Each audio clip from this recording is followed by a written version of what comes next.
Alara had once stood in the top 3 of her class at Columbia Law. Professors had said she could be a federal judge by 40, maybe younger. Her name was attached to high-profile internships. Her thesis on corporate ethics had been cited in legal journals. She was, by all standards, the woman people bet on to rise. But love, for her, had never been about winning. It had been about choosing. And she had chosen Damien. Damien Wynn wasn't as ambitious as Alara, but he had charm. That quiet, boyish charm that made people want to believe in his dreams.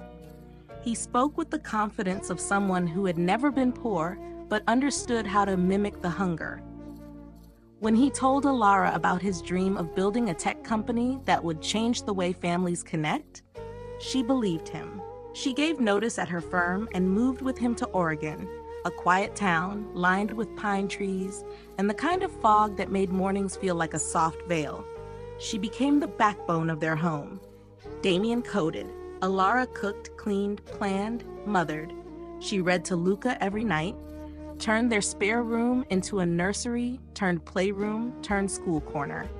She managed their finances, supported Damien's long nights with coffee and faith, and told herself that her sacrifice was investment. One day, when the company succeeded, they would both be proud of what they built, his tech, her support. But pride doesn't grow where resentment is watered. It started with little things. Missed dinners, late-night meetings, a vague scent of perfume. Alara didn't own lingering on Damien's coat. She shrugged it off. Marriage has its rhythms, right? People change, get tired, get lost in their ambitions. She told herself it was a phase, but the phase hardened into habit, and the habit cracked into distance. Then, one afternoon, while folding laundry, she found a tube of lipstick in the pocket of Damien's black blazer. The color was bold, too bold for Alara, who hadn't worn makeup in months. Her fingers trembled slightly as she opened the cap, revealing a shade of red she had never dared to wear. She didn't cry. She didn't scream. She simply placed it on the kitchen counter and waited.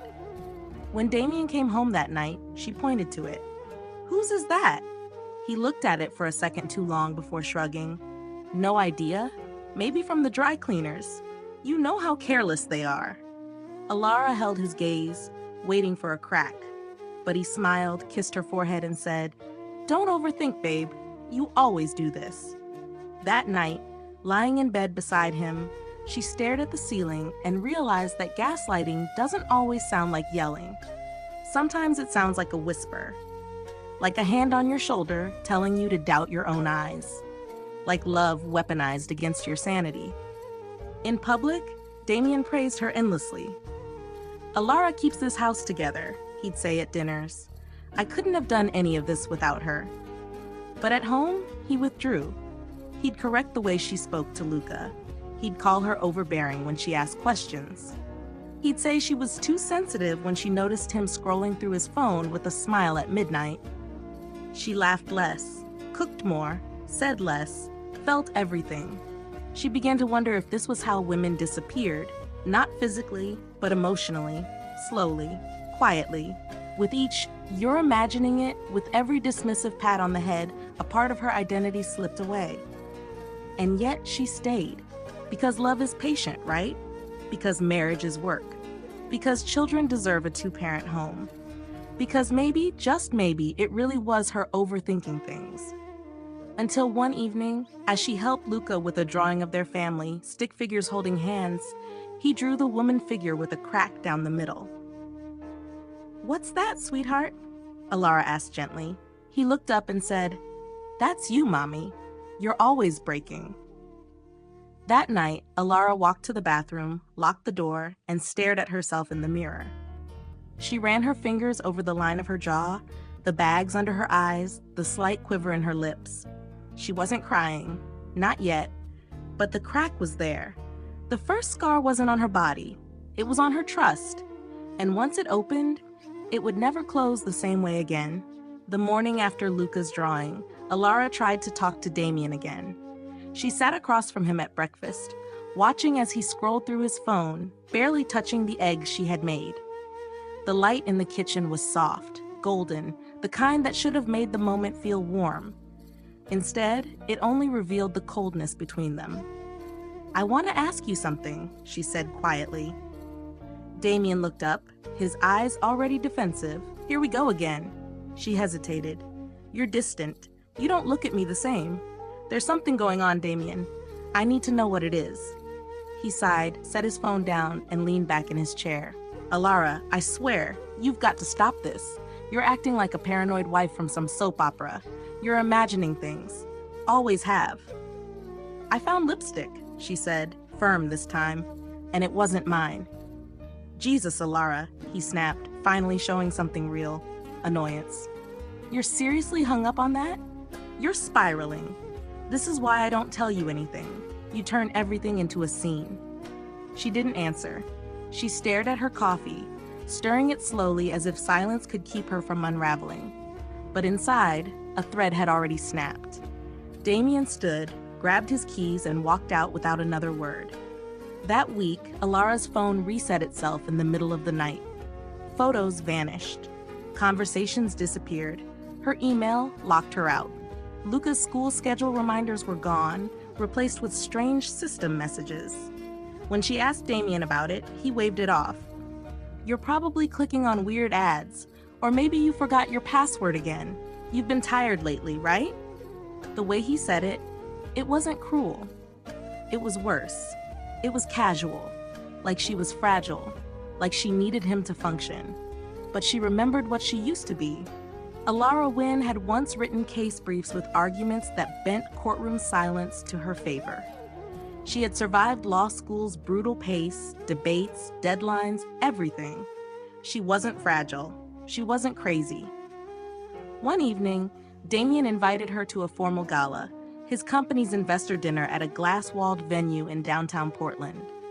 It was the first time in months he had acknowledged her as part of his world. She wore a black satin gown, curled her hair, applied makeup with shaking fingers. When she stepped out of the bedroom, Damien whistled. "You clean up well," he said, but it felt like a compliment given to a stranger. At the gala, the ballroom buzzed with conversation and soft jazz. Alara walked beside Damien, her arm looped through his, but it felt like she was following him, not walking with him. He introduced her to people as "my wife, Alara," with the same politeness one would use introducing a colleague. Polished, cold. Then came her, Seraphine Blackwell. She floated toward them in a deep burgundy dress, one that hugged her body like it had been sewn to her skin. Her lips were painted a red so familiar that Alara's stomach twisted.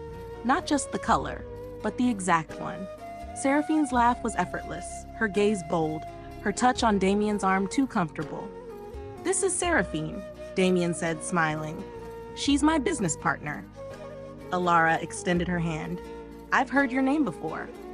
Seraphine's grip was light but lingering. "Oh, hopefully only good things."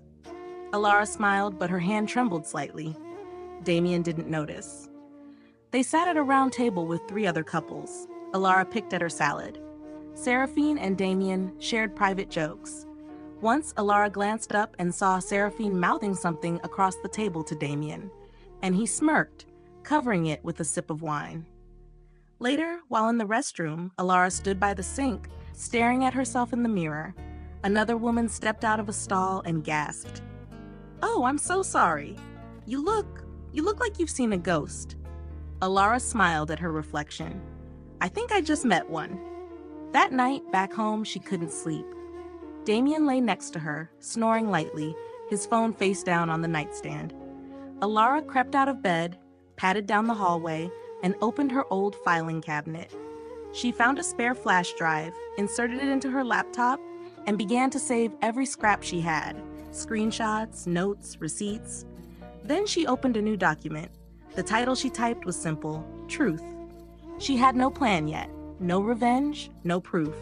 But something had shifted. She no longer doubted her instincts. She didn't need Damien to tell her the truth. She would find it herself, and she'd bury him with it. Alara's days began earlier now, not because she had more to do, but because sleep had become a battleground. She woke before the sun, quietly stepped over the creaky floorboards and opened her laptop in the dark. The only light in the room came from the screen and the quiet, growing fire inside her. She called in a favor from someone she hadn't spoken to in years. Maya Cortez, a legal analyst she'd met at Columbia who now worked at a cybersecurity firm in Seattle. Alara hesitated before dialing, unsure how to explain what she needed. But Maya didn't ask many questions. She only said, "Send me everything you've got. Let's get to work." From there, the unraveling began. Maya helped Alara decrypt deleted files from an old phone backup. Hidden folders appeared: photos, receipts, voice memos. One folder contains scanned copies of Damien's business invoices sent to dummy clients that didn't exist. The signatures had been forged, some using her own name. "He's laundering money," Maya said during one call. "Not just cheating, Alara. He's using you." Alara sat frozen at the kitchen table, Luca coloring quietly in the corner. She looked over at her son, wondering how many years she'd spent protecting a man who would one day teach their child that betrayal was normal. Then came the texts. Maya retrieved partial iCloud logs. The messages were blurred in parts, but enough remained. "I wish she'd just leave," Seraphine wrote. "She's not even a threat anymore." Damien replied, "She won't. She's too proud or too stupid."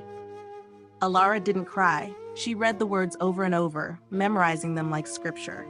Not because they hurt, but because she wanted to remember how far gone he really was. At home, Damien grew bolder, more distant, but more charming in front of others. Whenever they had guests or video calls, he'd wrap an arm around her waist and say things like, "I don't know how I'd do this without Alara." But behind closed doors, he was ice. He criticized her parenting, saying Luca was too soft, and blamed her for raising him like a girl. One evening, Alara overheard something that broke her in a way no message ever could. Damien was in the backyard with Luca, helping him practice throwing a football. Alara stayed inside, wiping down the kitchen counter, half listening. Then she heard Damien say, "You know, Mommy cries a lot because she's not very strong. But that's okay. Some people are just like that." Luca didn't respond. But Alara froze, sponge in hand, tears suddenly spilling into the soapy water. It wasn't the words, it was the way Damien said them. So casually, as if rewriting her son's view of her was just another bullet point in his daily routine. Later that night, after tucking Luca in, she stood by his door longer than usual. His breathing was slow, calm. He looked so much like Damien when asleep. Eyelashes too long, mouth slightly parted. She hated that. Hated that his blood would always tie him to a man who poisoned everything. Alara didn't sleep. She uploaded the latest files to the encrypted folder Maya had created. She began tracking Seraphine's company activity too, noting the overlap with Damien's. The two weren't just lovers. They were embezzling money under a joint dummy LLC. But Alara didn't confront him. Not yet. She became quieter, even gentler. She made him breakfast, complimented his shirts, even smiled during investor meetings when asked to attend. She let him believe she was fading, because she'd learned something in her silence. Power isn't always in speaking. Sometimes it's in listening, watching, gathering. Sometimes the most dangerous woman in the room is the one who says nothing at all. The first time it happened, Alara tripped near the stairs. At least, that was what Damien said when he grabbed her arm too hard, shoved her sideways, and told her to calm down when she questioned another late night. Her shoulder hit the banister with a thud. She stumbled, but caught herself. When she looked up, Damien had already walked past her as if nothing had happened. By morning, the bruise bloomed, purple and blue, shaped like a thumbprint. She wore a turtleneck that day, even though it was warm outside. She told Luca she was cold. He looked at her strangely, but didn't ask questions. The second time, it was her wrist. Damien had pulled her into the car too quickly after another argument in the driveway. "You're making a scene," he'd whispered through gritted teeth as neighbors peered through curtains. She said nothing, just pulled her hand free, but by the time they reached the restaurant, her skin was red and swelling. He apologized at dinner, bought her dessert, told her he loved her, then brushed her fingers lightly across the table like nothing had happened. When she brought it up days later, Damien scoffed. "You're exaggerating. You bruise easy, Alara. You always have. Maybe you should get your iron checked." And she almost believed him, until she didn't. Her silence wasn't weakness anymore. It had evolved into something sharper. She started taking photos of her wrist, of her shoulder, of a mark on her lower back she didn't remember getting. She labeled the images by date. She backed them up on multiple drives. She uploaded them to the encrypted folder Maya had built. Evidence. Quiet, undeniable evidence. Still, the world outside saw the perfect wife, the polished husband, the golden family. Alara sought help, quietly, anonymously. She visited a therapist 2 towns away under a false name.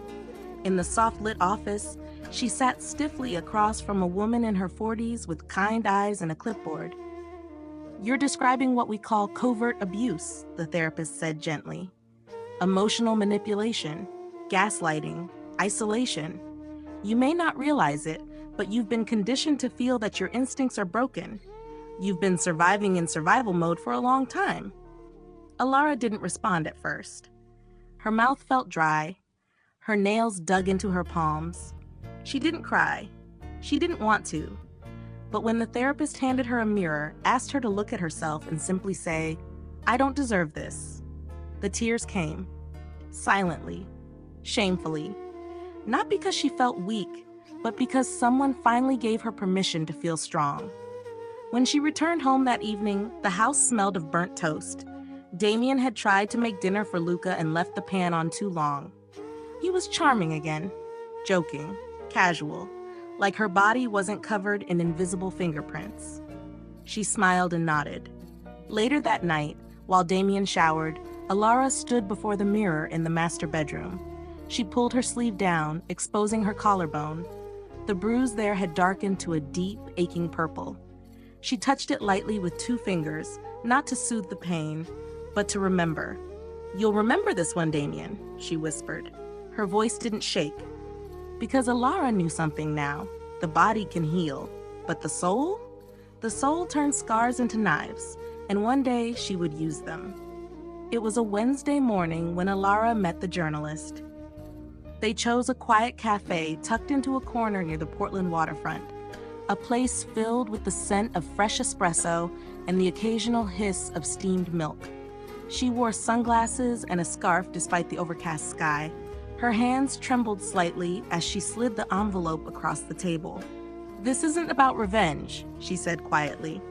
"It's about exposure. I need someone who'll make noise when the time comes." The journalist, Marissa Lane, didn't blink. "You're sitting on a bomb, Alara, and I don't think you realize how big this gets." "I do," Alara replied, her voice steady. "That's why I chose you." The envelope held screenshots of falsified invoices, bank transfers to foreign accounts, and signatures she never gave consent to. One signature, in particular, stood out. A legal document selling her share of the company without her knowledge. That was the turning point. Not the bruises, not the infidelity, but the erasure of her worth on paper. After the meeting, Alara called her lawyer, a sharp, quiet woman named Celine Kim, who had been 2 years ahead of her in law school. Celine didn't ask why Alara had waited so long. She simply said, "We build from evidence, and you've already built a fortress." Back at home, Damien had grown careless. Maybe he believed he had already broken her. He smiled more around Seraphine, brought her up more often. "She's taking over marketing," he said one evening. "You should meet her properly sometime. Might learn a thing or two about confidence." Alara nodded, hiding her disgust beneath a practiced smile. That same night, she checked the company's internal financial system using the admin credentials she'd created years ago, ones Damien had clearly forgotten she still had. And there it was.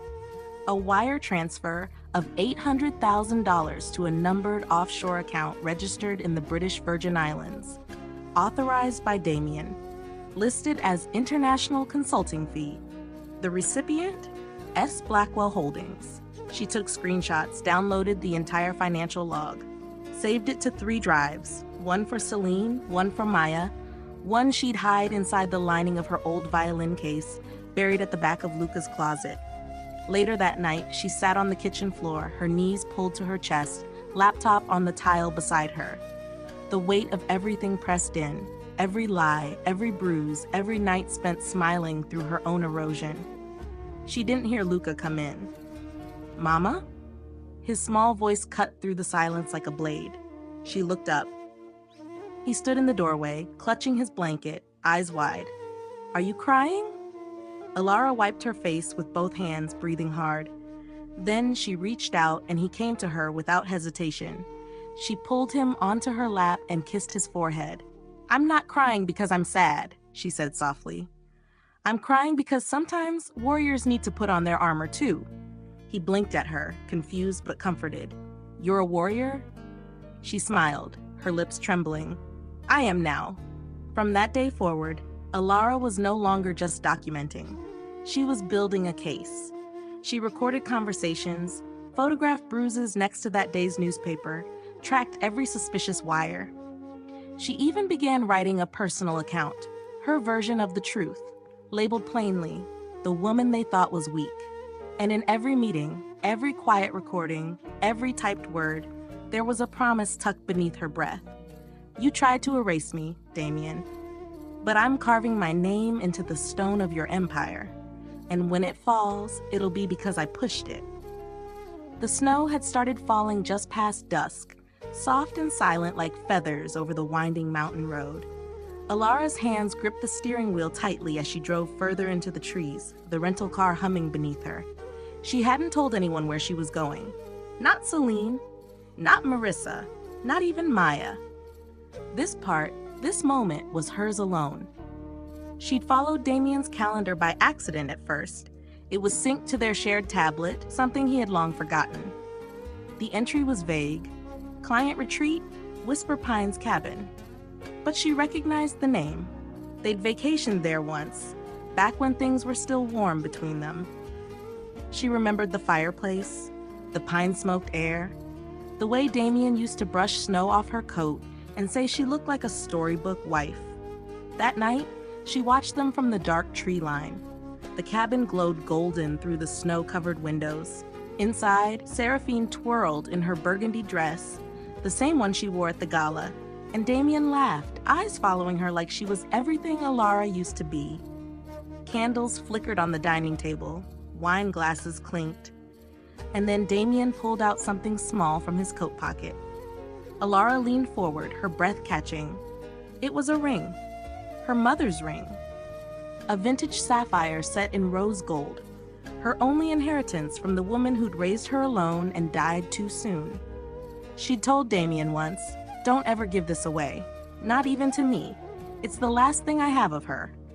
He had nodded, kissed her palm, and swore he wouldn't. And now, it sat on Seraphine's finger. Seraphine gasped, delighted. Damien smiled and kissed her. Alara stepped back from the tree and nearly collapsed in the snow. She didn't cry. She couldn't. Instead, she walked quietly to the front steps of the cabin. Her boots sank into the snow with every step, muffled, slow. She held the manila folder close to her chest.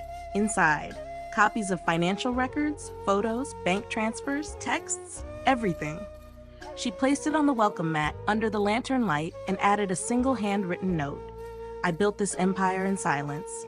I will end it with noise." And then she turned, walked calmly to her car, and drove. The road was slick, winding, trees blurred past, her breath fogged the window, her chest pounded, not from fear, but from the kind of fury that had stopped being loud, the kind that simmered beneath the skin. It was halfway down the mountain when she saw headlights behind her.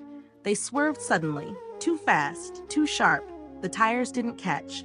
The car, black, skidded sideways, then flipped into a snowbank. Metal shrieked, glass burst. Alara slammed on the brakes, her own car fishtailing slightly before coming to a stop. Silence. Then a moan, faint, far off. She didn't move. She didn't even open the door. Her hands gripped the wheel, tighter than before. She stared ahead into the snowfall, blinking slowly. Somewhere behind her, someone was bleeding. She didn't look back, because she knew, whether it was Damien or Seraphine in that car or both, they had already decided what she was worth. Tonight, she decided what they were worth. She drove on. Not faster, not slower, just forward. Because when a woman has been made into a ghost in her own life and chooses instead to become fire, there is no turning back. Wynn Corp under federal investigation for fraud. It spread fast, picked up by financial blogs, local TV, and eventually national news. The article mentioned offshore accounts, suspicious invoices, and insider whistleblowing. Names weren't listed, not yet, but Alara knew they would be. She had waited for this moment. Not for revenge, for truth. Cold, public, irreversible truth. While the media stirred, Alara moved quietly. She sat in a courtroom in Portland and signed the forms to reactivate her bar license. The clerk looked at her with surprise. "Been a while," he said. She nodded. "I was just resting." He didn't ask more. He didn't need to. Celine, now officially her co-counsel, filed the civil suit the same day the federal investigation went public. Alara Wynn v. Damien Wynn and Seraphine Blackwell. The charges included corporate theft, financial manipulation, identity fraud, emotional abuse, and coercive control. The complaint was over 300 pages, with annexes of email threads, bank statements, photographs, legal ownership contracts, and psychological evaluations.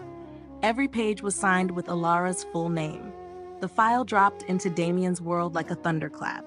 At first, he denied everything, released a company statement calling it a personal attack from a disgruntled ex-wife.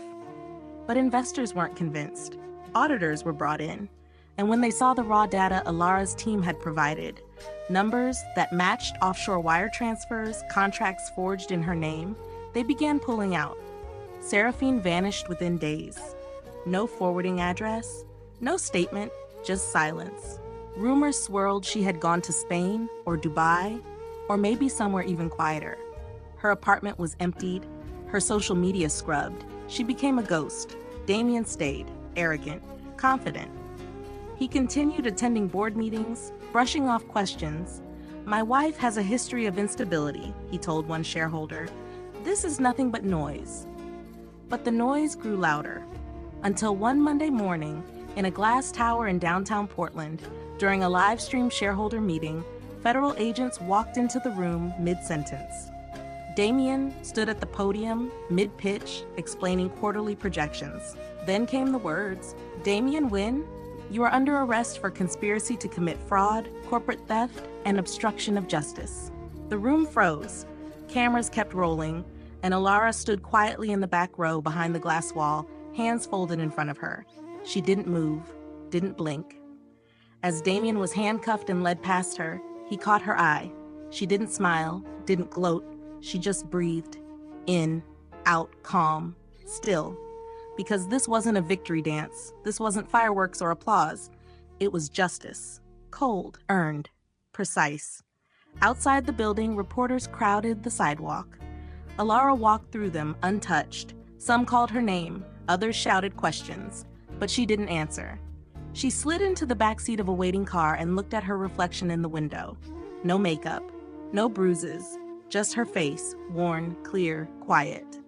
The world finally saw the man she had seen for years, and she didn't need to say a word, because silence, when sharpened by truth, cuts deeper than any scream. In the weeks after Damien's arrest, Alara's face was everywhere, news reports, blogs, podcasts. They called her the wife who fought back, the quiet storm, the woman who took down a tech giant. Public sympathy poured in. Survivors reached out from across the country. Strangers mailed her letters filled with stories, stories that mirrored her own. Some wept through their words. Others simply said thank you. But Alara didn't answer any of them. Not because she didn't care, but because she didn't need sympathy. Not now. She needed legacy. And so she wrote. In the early mornings, while Luca was still asleep, Alara sat by the kitchen window, her fingers gliding across the keys. She poured everything into the pages, not just the bruises and betrayal, but the silence, the loneliness, The Invisible Prisons That Women Build Around Themselves in the Name of Love. She titled it, The Woman Who Wasn't Silent. By the time it hit shelves, it sold out in a week. Critics called it raw, brutal, devastatingly necessary. Book clubs made it a centerpiece. Television hosts quoted it on air. One line went viral. "He didn't break me. He gave me the pieces I used to build something louder than his lies." But Damien hadn't disappeared. From his holding cell, his lawyers pushed hard. Accusations, countersuits, defamation claims. He requested bail and was denied. Then he changed tactics. He asked for shared custody of Luca. The request hit Alara like a slow, cold punch, not because she feared losing, her legal team was airtight, but because it proved something deeper. Even behind bars, Damien still believed he had a right to her world. The custody hearing took place on a rainy Tuesday. The courthouse halls buzzed with press, though the judge had closed the room to media. Alara wore a black suit, no makeup, her hair in a low knot. Damien sat across from her in a gray suit that tried to look expensive, but couldn't hide the slump in his shoulders. He spoke first, polished, remorseful, practiced. He said things like, "I want to be a father again. I've made mistakes, but I love my son." When it was Alara's turn, she stood slowly. No theatrics, no rehearsed speech. She walked to the center of the room and calmly rolled up her left sleeve. A faint scar still lingered on her forearm, long since healed but never forgotten. The courtroom was silent. She didn't point. She didn't explain. She just said, "This is why." The judge nodded. Custody remained solely with her. That night, back home, Luca curled into her side on the couch as they watched a nature documentary. His head rested on her shoulder, and Alara felt for the first time in years a kind of peace that didn't need to be earned. Later, she stood before the mirror again. Same mirror, different woman. She touched the faint scar and whispered, "You never broke me." Then she smiled, not for the world, not for a camera, but for herself. Because now, the scars weren't shame. They were proof. Proof that she had survived and turned every wound into a weapon of truth. The building was modest, brick, 2 floors, an old sign holder above the door that once read Dentistry and Sons. Alara stood in front of it on a rainy spring morning, a folder under one arm, her keys clutched in the other. The past year had been a blur of court hearings, press, interviews, and endless phone calls. But this was the next chapter, the one she chose. She unlocked the door and stepped inside. The space smelled of fresh paint and new beginnings. The sign above the reception desk had just been installed, "Win Legal Advocacy for Women." Below it, in smaller letters, "Because silence should never be a sentence." Alara built the firm quietly, carefully. Celine came on as co-founder, and together they recruited a small team, 3 junior lawyers, 1 trauma counselor, and an investigator who used to be a detective until he quit after watching his sister's abuser walk free. The cases came faster than expected. A mother of 2 whose husband monitored her texts and withheld her car keys. A college student whose professor threatened her grades if she didn't play along. A nurse who smiled through bruises for years until her daughter asked why daddy's love leaves marks. Each case tore open something inside Alara. And yet every win, every ruling in their favor, every protection order granted, every custody shift, stitched her up again, bit by bit. But healing wasn't a straight line. At night, in the quiet of her new townhouse, the silence sometimes returned, not as comfort, but as memory. She would wake from sleep, breath shallow, the echo of Damien's voice still lingering in the corners of her mind. Sometimes it was yelling, sometimes it was laughing. Luca would shuffle into her room with his blanket and wordlessly take her hand. "I'm okay," she would whisper. "I know," he'd whisper back, "but hold on anyway." She attended therapy once a week, not because she needed to be fixed, but because she refused to pretend she was unbreakable. The sessions weren't about forgetting. They were about naming. Naming the pain, naming the survival, naming the woman she had become. And she wasn't whole, not in the way people expected. But she was fierce. Fierce in courtrooms, fierce in interviews, fierce in the way she sat with her clients and told them, "I believe you," before they even finished their story. She no longer tried to erase her past. She let it walk beside her, not as a shadow, but as armor. She no longer smiled politely when someone called her inspiring. She responded with, "No, I'm angry, and I'm useful." Because surviving had a price, and Alara Wynn paid it daily, in the sleepless nights, in the cautious glances, in the effort it took to trust herself again. But she also paid it forward. And for the first time in years, she no longer felt like a story that had been written for her. She was the author now. And her ink wasn't made of hope. It was made of blood and scars and power reclaimed. Years had passed, but the scent of ink and legal pads still filled Alara's office. The framed court victory certificates lined the wall beside a photo of her and Luca at the beach, wind in their hair, their laughter frozen in time. The firm had grown from a small, hopeful idea into something undeniable. Dozens of women walked through the doors each week, no longer afraid, no longer alone. Alara wasn't just a lawyer now. She was a name survivors whispered with hope. On a quiet Tuesday, her assistant knocked gently and handed her a brown envelope. "It's from Luca's school," she said, "some kind of assignment." Alara opened it, expecting grades or permission slips. Instead, she pulled out a typed sheet of paper with the title bold at the top, "The Strongest Person I Know." Below it, Luca's handwriting. "My mom is the strongest person I know. She doesn't wear a cape or lift cars, but she saved people with her words. She helped people who thought they were broken. She was broken too, I think, but she never stayed that way. She told me once, being strong doesn't mean you don't cry, it means you know how to stand up after. I love her because she stood up, and she stayed up. For me." Alara didn't cry immediately. She smiled, then let the tears come slowly, freely. Not the kind that ached, but the kind that released. That afternoon, she walked through downtown to clear her head. The city had changed, as had she. Taller buildings, newer roads, but still the same breeze against her cheek as when she first arrived, scared and invisible. As she passed a local bookstore, something in the display window caught her eye. It was her memoir, The Woman Who Wasn't Silent. A new anniversary edition, its cover updated with gold lettering and a soft matte finish.